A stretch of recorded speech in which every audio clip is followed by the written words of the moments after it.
అందరికి కూడా జై శ్రీరామ్, జై హనుమాన్. ఇంతకుముందే పెద్దవాళ్ళందరూ కూడా దీని గురించి చక్కగా విశ్లేషణ ఇచ్చారు. ఇది బోధన్ పట్టణంలో గల దక్షిణముఖి ఆంజనేయ స్వామి దేవాలయం. ఈ దేవాలయం యొక్క ప్రత్యేకత ఏంటి అంటే, ఈ మన బోధన్ బహుధాన్య నగరంలో 7 దేవాలయాలను ప్రతిష్ఠించినటువంటిది సాక్షాత్ రామదాస్ స్వామి గారు. ఎక్కడైతే దక్షిణముఖి ఆంజనేయ స్వామి కనబడతారో అది సాక్షాత్తు ఆ స్వామి ప్రతిష్ఠించినటువంటి దేవాలయం అని చెప్పడంలో ఎలాంటి కూడా సందేహం లేదు.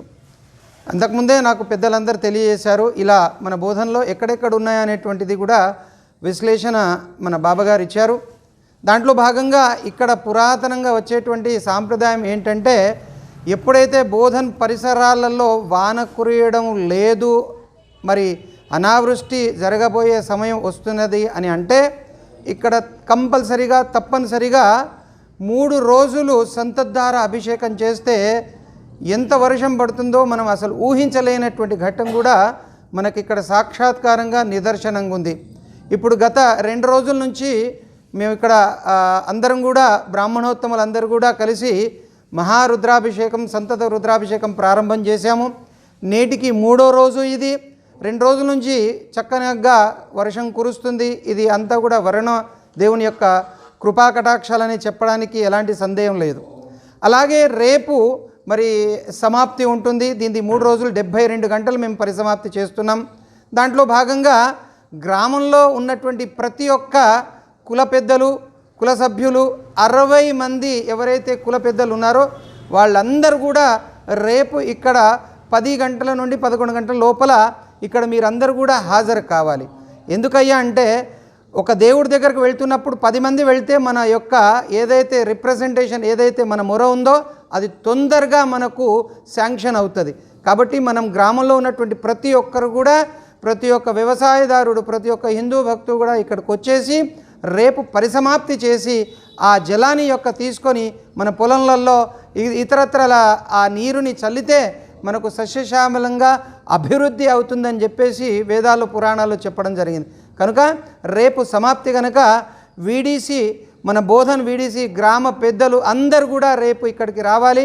60 కులాల తరపుల వాళ్ళందరూ కూడా ఇక్కడ మరి హాజరు కావాలని ప్రత్యేకంగా ఈరోజు ఈ ప్రెస్ మీట్ని ఏర్పాటు చేయడం జరిగింది. పెద్దలందరూ కూడా చెప్పారు. కనుక రేపు అందరూ కూడా మరి ఇక్కడ హాజరు కావాలి. ఆ యొక్క స్వామిని దర్శించుకొని తీర్థప్రసాద్ స్వీకరించి లోకం అంతా కూడా సుభిక్షంతం కూడా అని కోరుదాం. సర్వే జన సుఖినో భవంతు, సమస్త సన్మంగళాని భవంతు. ఎందుకంటే అందరు క్షేమంగా ఉంటేనే మనం క్షేమంగా ఉంటాం. కాబట్టి అందరు కూడా రేపు రావాలని మరీ మన యొక్క బ్రాహ్మణ సమాజం నుంచి మరియు వీడీసీ పెద్దల తరఫు నుంచి మీ అందరినీ కూడా మేము ఆహ్వానిస్తున్నాము. ఈ కార్యక్రమంలో వచ్చినటువంటి పెద్దలందరికీ కూడా మేము ధన్యవాదాలు తెలియజేస్తున్నాం. జై శ్రీరామ్, జై వరుణదేవ. ఈ సంవత్సరము వర్షాభావము రావడంలో చాలా ఇబ్బంది కలిగింది. అయితే ఒక 100 సంవత్సరాల నుంచి ఈ దక్షిణాభిముఖి హనుమాన్ దగ్గర ఎప్పటికీ సతత ధారాభిషేకం చేస్తే వానలు పడతాయి అనేది మున్పటి నుంచి మా తాత తండ్రులు కూడా చేసిండ్రు, మేము కూడా చేసినాం. ఈసారి కూడా వర్షాలు పడాలని 72 గంటలు సతత ధారాభిషేకం చేయడం జరిగింది. రేపు 10 గంటలకు ఈ ధారాభిషేకం ముగుస్తున్నది కనుక మా గ్రామ ప్రజలందరికీ నా విన్నపం ఏమనగా, మీరందరూ 10 గంటలకు వచ్చి మన దక్షిణాభిముఖి హనుమాన్ దర్శనం చేసుకొని మీరు ప్రసాదము తీసుకొని పోగలరని నా యొక్క విన్నపం.